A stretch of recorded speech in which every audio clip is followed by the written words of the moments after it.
आप सभी विद्यार्थियों का मेरे इस YouTube वीडियो क्लास में एक बार फिर से स्वागत है। आज हम लोग चर्चा करेंगे कि चाँद की मदद से विभिन्न मापों के कोण किस प्रकार बनाए जाते हैं, रचना किए जाते हैं। चाँद हमारे प्रकाल बॉक्स या इंस्ट्रूमेंट बॉक्स का बहुत ही महत्वपूर्ण अंग होता है। तो आज हम लोग देखेंगे कि चाँद की मदद से किस प्रकार विभिन्न मापों के कोण बनाए जाते हैं।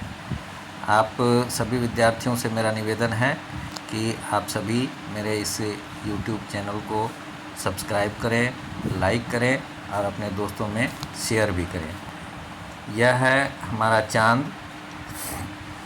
आप देख रहे हैं कि इसमें दाहिने से बाएं तक 0 से 180 डिग्री, फिर बाएं से दाएं भी 0 से 180 डिग्री लिखा हुआ है।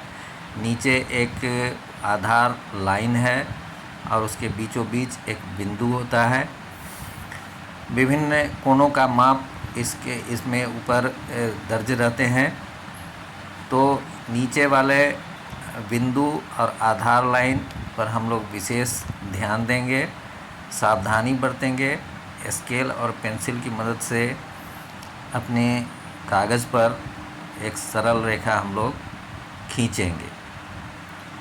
अब आप देखें कि किस प्रकार हम चाँद के मध्य बिंदु को अपनी सरल रेखा जो खींचे हैं उस पर कैसे सेट करते हैं।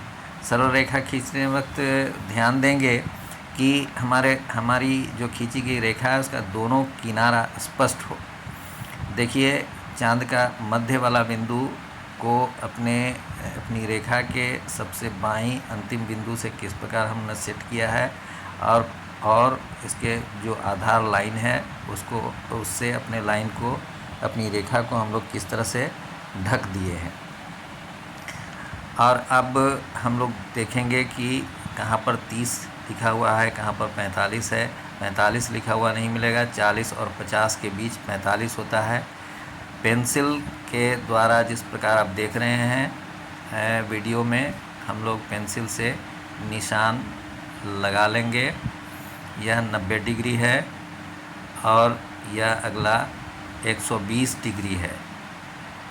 ये जब बाईं ओर के अंतिम बिंदु पर हम लोग कोण बनाएंगे तो उसके लिए यह अंतिम 120 डिग्री का कोण होगा, लेकिन दूसरी तरफ के लिए वो 60 डिग्री होगा।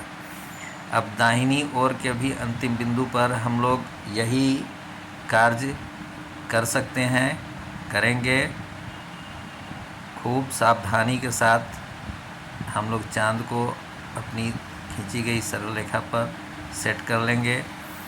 मध्य वाले बिंदु पर विशेष ध्यान देंगे और चाँद की रेखा को अपनी रेखा से पूरी तरह अच्छी तरह से आच्छादित करेंगे, मिला करके सेट करेंगे।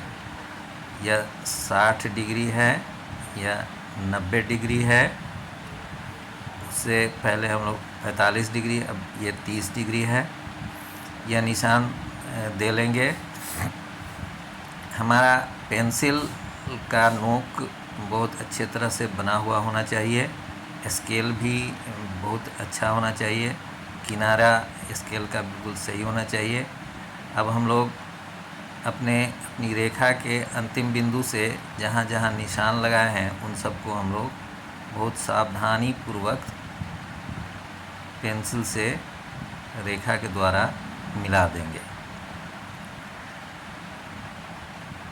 यहाँ पर आप जितनी सावधानी बरतेंगे आपके कोण का माप उतना सही होगा।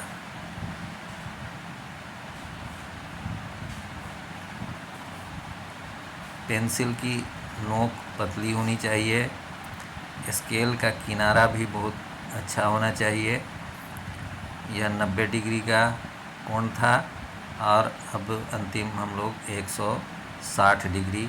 आप चाहें तो 10 degree, 20 degree, 50 degree, 75 degree, 120 degree के बाद 130 डिग्री, 150 डिग्री का भी कोण का निर्माण कर सकते हैं। इसी तरह अब हम लोग सबसे दाईं ओर के हमारी रेखा के अंतिम बिंदु से हमने जहाँ जहाँ निशान लगाया है उन निशानों को स्केल और पेंसिल की मदद से मिला दे रहे हैं। यह 45 डिग्री का कोण है, यह 60 डिग्री का कोण है, यह 90 डिग्री का कोण है। बस इन्हीं जगहों पर बहुत सावधानी बरतने की ज़रूरत है कि दो बिंदुओं को स्केल और पेंसिल की मदद से कितना एक्यूरेटली हम लोग मिलाते हैं। यहाँ पर बिल्कुल गलती नहीं होनी चाहिए। अब हम लोग जिस जिस कोण को बनाए हैं उसकी माप को वहाँ पर लिख देते हैं। 30 डिग्री था, यह 45 डिग्री है, यह 60 डिग्री है,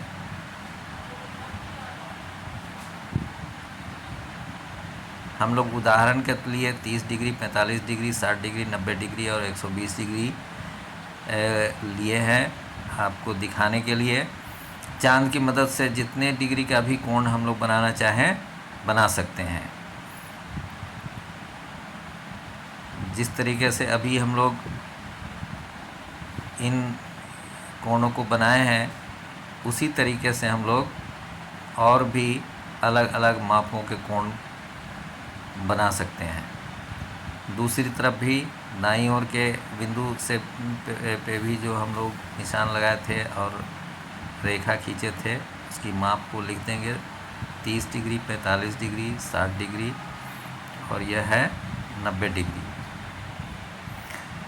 तो इस प्रकार आप लोगों ने देखा कि चांद की सहायता से हम लोग किस प्रकार सही सही विभिन्न मापों के कोण को बनाते हैं।